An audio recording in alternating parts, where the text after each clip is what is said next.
नमस्कार दोस्तों, Shivaji science point में आप लोगों का फिर से स्वागत है। आज हम लोग पृष्ठ रसायन का तीसरा वीडियो देखेंगे।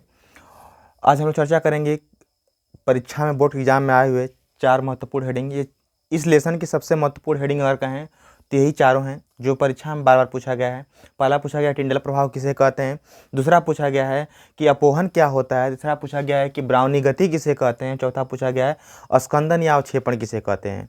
ठीक है, तो ये 4 जो हैं बहुत ही अधिक महत्वपूर्ण हेडिंग है, जिनमें आपको लेक्चर्स बस ध्यान से सुनिएगा और लेक्चर्स को ही आपको लिखना है।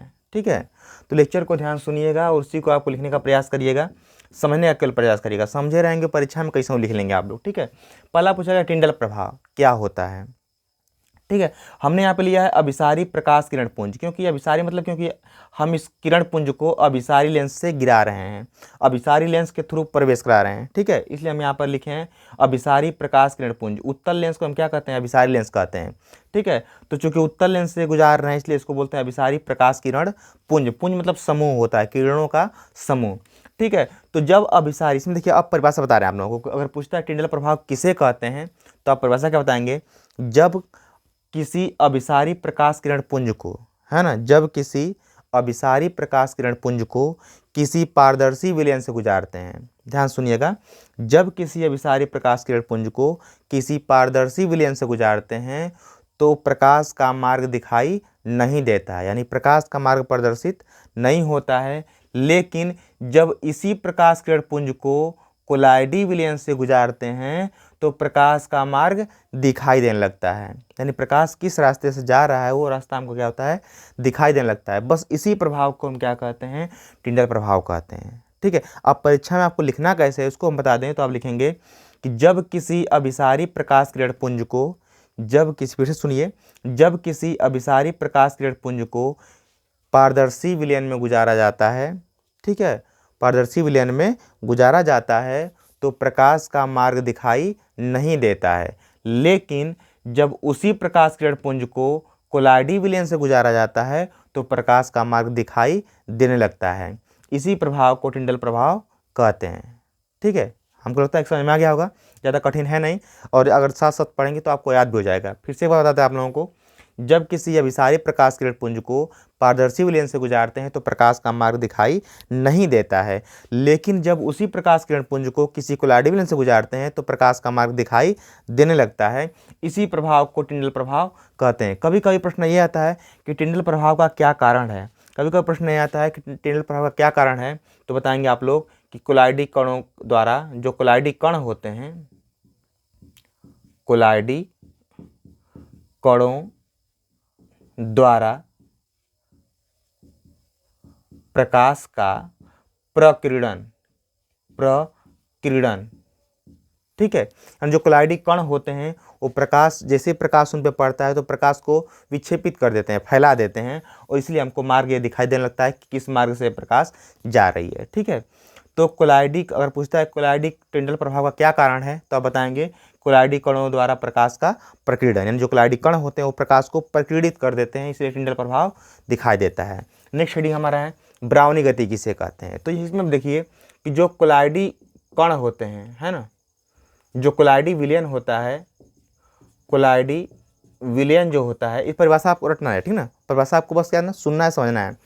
तो कोलाइडी विलयन के कण टेढ़े मेढ़े तरीके से सीधी रेखा में गति करते रहते हैं। फिर सुनिएगा, कोलाइडी विलयन में या कोलाइडी विलयन के कण टेढ़े मेढ़े तरीके से सीधी रेखा में गति करते रहते हैं। इस गति को ब्राउनी गति कहा जाता है या कहते हैं। ठीक है, सिंपल तो हो जाएगा हमारा।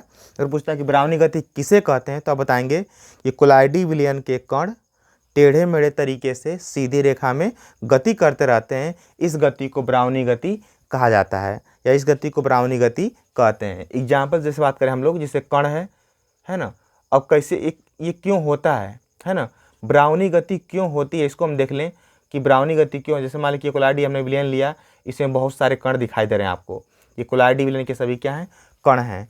तो जब ये कण यहाँ से चलेगा तो इसे टकरा जाएगा, जब इससे टकराएगा यहाँ से तो फिर आएगा यहाँ पर, इससे टकरा गया, फिर यहाँ आ गया, इससे टकरा गया, फिर यहाँ आ गया, इससे टकरा गया, फिर यहाँ आ गया, इससे टकरा गया, फिर यहाँ आ गया, इससे टकरा गया, फिर यहाँ आकर इससे टकरा गया, फिर यहाँ से आकर इससे टकरा गया। तो आप देख रहे हैं यहाँ से कि पहले यहाँ से गया उधर सीधे यहाँ टकरा गया, फिर यहाँ टकराने के बाद फिर इधर आगे बढ़ गया, फिर यहाँ से टकराने के बाद यहाँ टकराया, फिर नीचे बढ़ गया, फिर यहाँ टकराया गया तो ऊपर चला गया, फिर टकराया इस वाले कण से तो नीचे मुड़ गया, फिर इससे टकराया फिर क्या हो गया ऊपर चला गया, फिर टकराया यहाँ पर फिर आगे बढ़ गया, फिर टकराया इस वाले पर तो ये चला गया। यानी कि आप देख रहे हैं कि जो कण है, जब कण आपस में कोलाइडी कण टकरा रहे हैं आपस में, तभी ये गति उत्पन्न हो रही है। तो अगर आपसे पूछे कि ब्राउनी गति का क्या कारण है तो आप कह देंगे कि कोलाइडी कणों की आपस में टक्कर, यानी कोलाइडी कणों की आपस में जब टक्कर होती है तभी ब्राउनी गति उत्पन्न होती है। फिर से सुनिए ब्राउनी गति किसे कहते हैं। तो कोलाइडी विलयन में कण या कोलाइडी विलयन में कोलाइडी कण टेढ़े मेढ़े तरीके से, है ना, सीधी रेखा में गति करते रहते हैं। तरीका केवल टेढ़ा मेढ़ा है, लेकिन जब गति करें तो रेखा कैसी हो रही है, सीधी हो रही है। ये भी रेखा कैसी हो रही है, सीधी। सभी रेखाएं कैसी हैं, सीधी हो रही हैं। बस तरीका टेढ़े मेढ़े चलने का, लेकिन गति कैसी होती है, सीधी रेखा में होती है। ठीक है, तो हम ये कह सकते हैं फिर से। अगर पूछता है कि ब्राउनी गति किसे कहते हैं तो आप बताएंगे यहाँ से कि कोलाइडी विलयन के कण टेढ़े मेढ़े तरीके से सीधी रेखा में गति करते रहते हैं, इस गति को ब्राउनी गति कहते हैं। ब्राउनी गति क्यों होती है तो आप बताएंगे कि कणों की आपस में टक्कर के कारण। ठीक है, कभी कभी ये पूछता है कि ब्राउनी गति किन बातों पर निर्भर करती है, तो इसको हम देख लें। तो ब्राउनी गति जो होती है माध्यम की श्यानता, माध्यम की श्यानता एवं कोलाइडी कणों का आकार, कणों के आकार पर निर्भर करती है।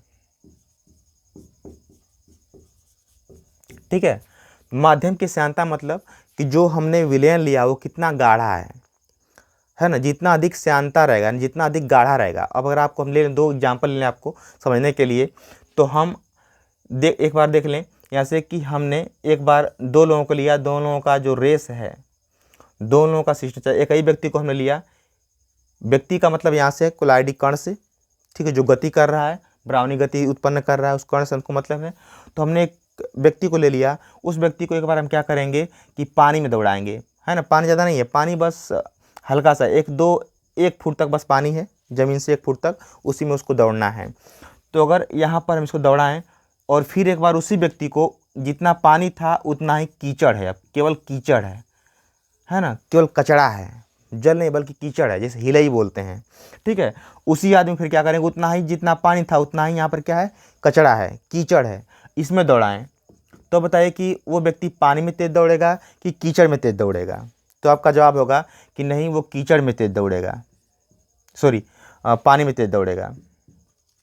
ठीक है, अगर हम एक ही व्यक्ति को उतना ही पानी में दौड़ाएं, उतना ही कीचड़ में दौड़ाएं, तो पानी में तेज दौड़ेगा। कहने का मतलब है कि यहाँ पर इस माध्यम की श्यानता क्या है, कम है, तो गति क्या हो रही है, अधिक हो रही है। यहाँ पर इसकी श्यानता क्या है, अधिक है, तो गति क्या हो जा रही है, कम हो जा रही है। यानी हम कह सकते हैं कि जब माध्यम की श्यानता अधिक रहेगी, श्यानता अधिक मतलब गाढ़ापन अधिक, तो गति क्या होगी, धीमी होगी, है ना। क्योंकि जैसे आप देख लिया आपने यहाँ पर कि श्यानता अधिक थी, यानी कि बहुत गाढ़ा था, है ना, हिल्ला था, तो उसमें व्यक्ति दौड़ नहीं पा रहा था, यानी कण गति नहीं कर पा रहे थे।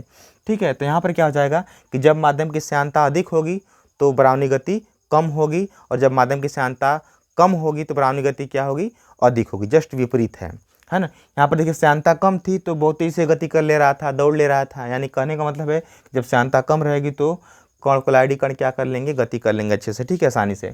यहाँ पर कणों का आकार की हम बात करें तो कणों के आकार की अगर हम बात करें यहाँ पर, तो दो व्यक्ति ले रहे हैं। एक तो जो व्यक्ति है खिरीटी है, एक तो व्यक्ति जो है खूब मोटा सा है।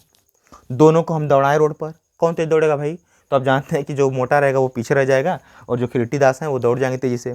ठीक है, तो खिरीटी यानी कि ये तेज़ी से दौड़ने का मतलब क्या है, ये हल्के हैं और ये क्या है, भारी हैं। यानी हम कह सकते हैं कि कोलाइडी कणों का आकार जब छोटा रहेगा तो गति क्या होगी, इनकी तीव्र होगी, क्योंकि जो खिरीटी होंगे तेज दौड़ेंगे, और जब कोलाइडी कणों का आकार बड़ा होगा तब गति क्या होगी, धीमी होगी। ठीक है, तब गति क्या होगी, ब्राउनी गति धीमी हो जाएगी। समझ में आ रहा है, क्योंकि जब बेचारे खुद ही मोटू हैं, खुद संभाल नहीं पा रहे, दौड़ेंगे कहाँ से, है ना, तो जो भारी कर रहेंगे वो गति कहाँ से कर पाएंगे। ठीक, तो ऐसा हमको लगता है कि समझ में आ गया होगा कि किन बातों पर निर्भर करती है ब्राउनी गति। तो ब्राउनी गति माध्यम की श्यानता पर और कणों के आकार पर निर्भर करती है। ठीक है, फिर से वीडियो देख लीजिएगा रिवाइंड करके थोड़ा पीछे जाकर, तो दोबारा समझ में आ जाएगा। नेक्स्ट चलते हैं हम लोग अपोहन किसे कहते हैं। तो अपोहन का मतलब ये होता है कि जो कोलाइडी विलयन में अशुद्धियाँ होती हैं उनको दूर करने की क्रिया को हम क्या कहते हैं, अपोहन कहते हैं। तो सिंपल हम कह सकते हैं, इसी कभी कभी विधि पूछता है कि अपोहन किसे कहते हैं, इसकी विधि का वर्णन कीजिए। तो विधि भी हम लिखवाएंगे नहीं, बस हम लेक्चर में बता देंगे आप लोग को, इस फिगर के थ्रू आपको समझना होगा। तो अपोहन किसे कहते हैं, तो हम ये कह सकते हैं अपोहन अगर पूछता है किसे कहते हैं, तो अपोहन का मतलब होता है कि कोलाइडी विलयन में उपस्थित अशुद्धियों को दूर करने क्रिया को अपोहन कहते हैं। फिर से सुनिए, कोलाइडी विलयन में उपस्थित अशुद्धियों को दूर करने क्रिया को अपोहन कहते हैं। ठीक है, और विधि पूछेगा तो विधि हमने क्या किया है कि कोलाइडी विलयन को हमने क्या किया कि पार्चमेंट झिल्ली से बना थैला है ना, ये जो थैला हमारा है, ये थैला पार्चमेंट झिल्ली से बना हुआ है। ठीक है, इसमें हमने क्या कर, इसमें हम कोलाइडी विलयन को हम भर दे रहे हैं, जिसको हमको शुद्ध करना है। तो कोलाइडी विलयन को इसमें भर दे रहे हैं और भर कर इसको हम लटका दे रहे हैं। लटका कर यहाँ से आशुद्ध जल प्रवाहित कर रहे हैं, जैसे निकल रहा है जल। ठीक है, तो जब आशुद्ध जल इसमें प्रवाहित करेंगे तो जो अशुद्धियों के कण होंगे, अशुद्धियों के जो कण होंगे इस पार्चमेंट झिल्ली से बाहर चले जाएंगे और जल के साथ घुलकर बाहर निकल जाएंगे और इस थैले में केवल हमारा शुद्ध कोलाइडी विलयन बचा रह जाएगा। तो हम इसको कैसे डिफाइन करेंगे अपने अनुसार विधि में, तो हम कह सकते हैं यहाँ से कि सर्वप्रथम एक चर्म पत्र से बना या पार्चमेंट झिल्ली से बना थैला लेते हैं, जिसमें कोलाइडी विलयन को भर लेते हैं और कोलाइडी विलयन को भर कर उसको स्वतंत्रतापूर्वक लटका देते हैं और इधर से अशुद्ध जल प्रवाहित करते हैं। ठीक है, इधर से अशुद्ध जल प्रवाहित करते हैं तो अशुद्धियों के कण इस जल में घुलकर बाहर चले जाते हैं और इस प्रकार हमारा कोलाइडी विलयन शुद्ध हो जाता है। फिर से सुनिए, अपोहन किसे कहते हैं, पहला प्रश्न, अपोहन किसे कहते हैं, तो बताएंगे आप लोग कि कोलाइडी विलयन में उपस्थित अशुद्धियों को दूर करने क्रिया को अपोहन कहते हैं। फिर पूछा गया इसकी विधि का वर्णन करिए, तो हम क्या करते हैं, फिर से सुनिए कैसे हम विधि लिखेंगे। तो इस विधि में पार्चमेंट झिल्ली युक्त थैले में कोलाइडी विलयन को भरकर स्वतंत्रतापूर्वक लटका देते हैं और इसमें अशुद्ध जल प्रवाहित करते हैं। अशुद्ध जल प्रवाहित करने पर अशुद्धियों के कण इस जल के साथ बहकर बाहर निकल जाते हैं और थैले में केवल हमारा शुद्ध कोलाइडी विलयन के कण बच जाते हैं। ठीक है, इस प्रकार हमारा कोलाइडी विलयन शुद्ध हो जाता है। नेक्स्ट है यहाँ पर कि स्कंदन किसे कहते हैं, स्कंदन या अवक्षेपण किसे कहते हैं। तो स्कंदन का मतलब ये होता है कि कोई भी कोलाइडी विलयन हो, किसी भी कोलाइडी विलयन में अगर हम मिलाते हैं विद्युत अपघट्य पदार्थ है ना, किसी कोलाइडी विलयन में जब हम मिलाएंगे विद्युत अपघट्य पदार्थ तो उसका अवक्षेपण हो जाएगा। क्या हो जाएगा, उसका अवक्षेपण हो जाएगा, है ना। अवक्षेपण क्यों होगा, क्योंकि आप जानते हैं कि जो कोलाइडी विलयन होता है, कोलाइडी विलयन पर निश्चित धन आवेश या फिर ऋण आवेश होगा, है ना। आप जानते हैं कि धन होगा या फिर ऋण होगा, कोई ना कोई होगा। आप पढ़ चुके हैं कोलाइडी विलयन के गुण में।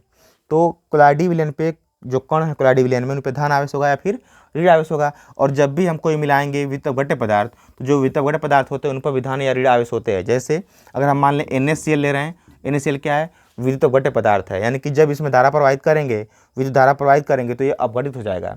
तो जिसको धारा प्रवाहित करने पर अपघटित हो जाता है वो सभी क्या कहलाता है, विद्युत अपघट्य पदार्थ कहलाता है। तो ये टूटेगा दो प्रकार के आयनों में, Na+ में और Cl- में। तो जो भी दो प्रकार के आयनों में टूट जाएगा वही हमारा क्या कहलाएगा, विद्युत अपघट्य पदार्थ। यानी कि जब धारा प्रवाहित करें और दो प्रकार के आयनों में वो पदार्थ टूट जाए तो उस पदार्थ को हम क्या कहेंगे, विद्युत अपघट्य पदार्थ कहेंगे। ठीक है, तो यहाँ पर क्या कहा गया है, तो आप देख रहे हैं कि विद्युत अपघट्य पदार्थ पर भी क्या है, धन आवेश और ऋण आवेश होता है। तो होता क्या है कि अगर कोलाइडी विलयन पर धन आवेश है तो जुड़ेगा ऋण वाला आकर क्या करेगा, इसी के साथ जुड़ जाएगा। अब जब जुड़ जाएगा तो इसका आकार क्या हो गया, बढ़ गया, क्योंकि पहले केवल सिंगल कण थे, अब दो ठो आपस में जुड़ गए हैं तो भारी हो गया। और जब भारी हो जाए तो नीचे क्या हो जाएगा, बढ़ जाएगा। अभी हम बताएं यहाँ पर कि भारी होगा, कणों का आकार जब बड़ा होगा तो दौड़ पाएगा नहीं, नीचे बैठने लगेगा वो, तो तली में क्या हो जाएगा, बैठ जाएगा। और जब तली में बैठ जाता है उसी क्रिया को हम क्या बोलते हैं, अवक्षेपण या स्कंदन कहते हैं। ठीक है, तो कैसे डिफाइन करेंगे कि जब किसी कोलाइडी विलयन में विद्युत अपघट्य पदार्थ मिलाते हैं तो उसका अवक्षेपण हो जाता है। फिर सुनिए, जब किसी कोलाइडी विलयन में विद्युत अपघट्य पदार्थ मिलाते हैं तो उसका अवक्षेपण हो जाता है। इस क्रिया को स्कंदन कहते हैं,